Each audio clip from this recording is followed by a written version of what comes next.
Alors, on va continuer le cours donc sur la dérivation. Cette fois-ci, on est à la page 6. Donc, on va reprendre un dernier exemple sur l'utilisation des formules usuelles, donc les formules, le tableau page 5. Et on va voir les premières formules de calcul parce que, bon, avec les fonctions usuelles, vous voyez que j'ai 7 lignes dans le tableau.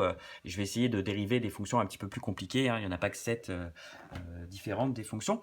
Alors, un dernier exemple. Donc, je prends la fonction f de x égale x carré, hein, toujours pareil, déterminer l'équation de la tangente en 0. Alors, vous allez voir dans cet exemple beaucoup de zéros, mais je l'ai mis quand même parce qu'il est assez intéressant. Alors, si j'écris l'équation de la tangente, hein, c'est f' de 0, x moins 0 plus f de 0, j'ai remplacé tous les x0 par 0. Ici, si je calcule f de 0, bon, ça me fait 0, hein, c'est 0 carré, donc 0. Et f' de 0, alors pour calculer f' de 0, je reprends ma page 5. Alors, je vous conseille pour les exercices d'avoir ce tableau sous la main. Au début, c'est comme ça que vous allez l'apprendre, et au fur et à mesure, vous allez vous en passer, vous verrez bien. Alors, la dérivée de x carré, on voit que dans le tableau, c'est cette ligne ici. Donc, la dérivée de x carré, c'est 2x. Et donc, si je veux calculer f' de 0, je remplace ici x par 0 dans cette expression. J'ai 2 fois 0, donc j'ai aussi 0. Résultat, mon équation de tangente, alors elle est très particulière, c'est 0 fois x moins 0 plus 0. Alors, j'y reviens 2 secondes parce que cette équation, elle a ça de particulier qu'il y a 3 zéros dans cette égalité et pourtant, aucun des 3 n'ont la même valeur, si on veut. Ici, ce 0, c'est l'abscisse pour lequel on considère, hein, donc c'était le x0, donc ici on passe en 0. Ce 0-là, c'est f de 0, il s'avère que c'est l'ordonnée du point d'abscisse 0, 0 également, et ce 0-là, c'est le coefficient directeur de la tangente au point d'abscisse 0. Alors vous allez voir, je vais vous tracer ensuite la fonction x carré, on verra qu'en effet, cette tangente, elle est très particulière.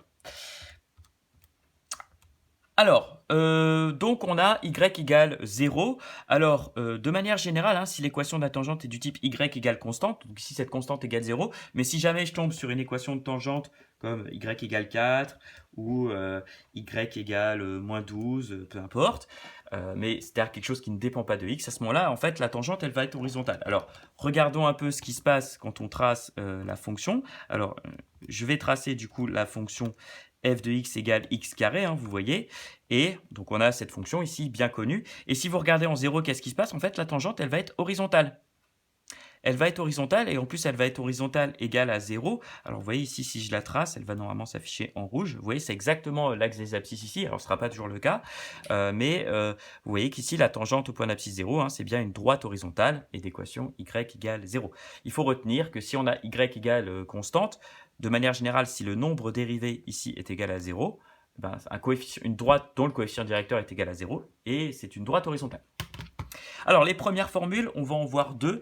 Qu'est-ce qui se passe quand on fait une somme de deux fonctions qu'on sait dériver, donc c'est-à-dire les fonctions usuelles de la page 5, et qu'est-ce qui se passe si je multiplie une de ces fonctions par une constante, petit k, une constante réelle, c'est-à-dire 3, 4, moins 12, etc., etc. Alors, 3 exemples.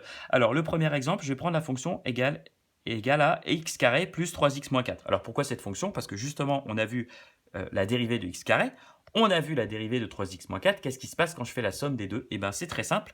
Quand je dérive une somme, je vais juste faire la somme des dérivées. Là, vous voyez, j'ai développé un petit peu le calcul, mais vous allez voir, ça va aller très vite à l'usage pour la dérivée des sommes.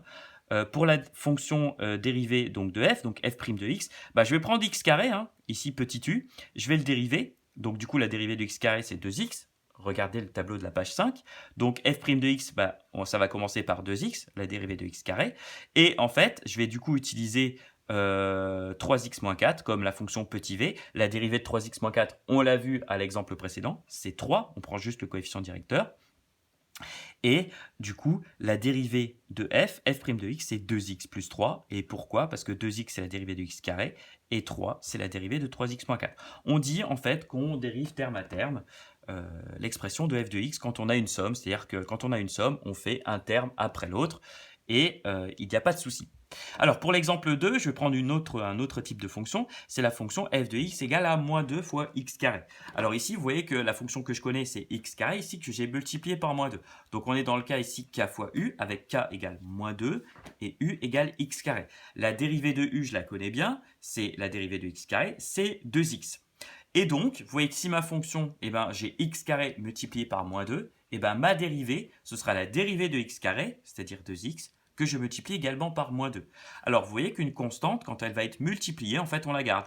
le moins 2 ici, en fait, on va le garder. Et on va juste dériver ce qui dépend de x. Donc ici, x carré dépend de x, je le dérive, ça me donne 2x. Et donc ma dérivée, c'est moins 2 fois 2x, et donc moins 4x. Un troisième exemple pour finir cette page-là, et pour finir cette première partie du cours sur la dérivation, je vais reprendre la fonction des pages 2 et 3 du cours. Vous vous rappelez, c'est celle qui nous avait permis de regarder ce qui se passait pour les séquentes, les tangentes, etc. etc. Alors reprenons donc l'expression de cette fonction, c'était 0,2 x carré plus 0,4x plus 1. Et on va essayer de retrouver f' de 0, hein, parce que c'était tous les calculs de la page 3, c'était juste pour calculer f' de 0. Vous allez voir que là, ça va aller très vite. Alors, regardez un peu. Ici, j'ai une fonction qui dépend de x, c'est x carré. Sa dérivée, c'est 2x. Étant donné que x carré est multiplié par 0,2, je vais multiplier la dérivée de x carré, c'est-à-dire 2x, par 0,2. Résultat, ma dérivée, elle commence par quoi? 0,2 fois 2x. Ensuite, j'ai pas fini, vous voyez que j'ai un plus, donc j'ai pas fini la fonction. Il reste quoi là dans ma fonction f de x? 0,4 x plus 1. Je suis dans le cadre d'une fonction affine, je prends donc juste le coefficient directeur quand je dérive, c'est-à-dire 0,4. En conclusion, f' de x, la dérivée de ma fonction f, c'est 0,2 fois 2x plus 0,4. Je calcule 0,2 fois 2, ça me fait 0,4. Conclusion, f' de x est égal à 0,4x plus 0,4. Alors c'est le même nombre ici et là, c'est un hasard. Moralité, moi ce qui m'intéressait dans les calculs de la page 3, retournez voir, c'était f' de 0, le coefficient directeur de la tangente au point d'abscisse 0. Et bien là vous voyez, c'est très simple à obtenir. J'ai juste à remplacer petit x par 0. Je calcule donc 0,4 fois 0 plus 0,4, ça me donne 0,4. C'est bien ce que j'avais trouvé en bas de la page 3 après une page de calcul. Et encore, je vous avais guidé. Et là, vous voyez qu'avec la dérivée et les formules de dérivée, ça va aller beaucoup, beaucoup plus vite. Je vais du coup vous donner des exercices là-dessus à faire pour la fois prochaine.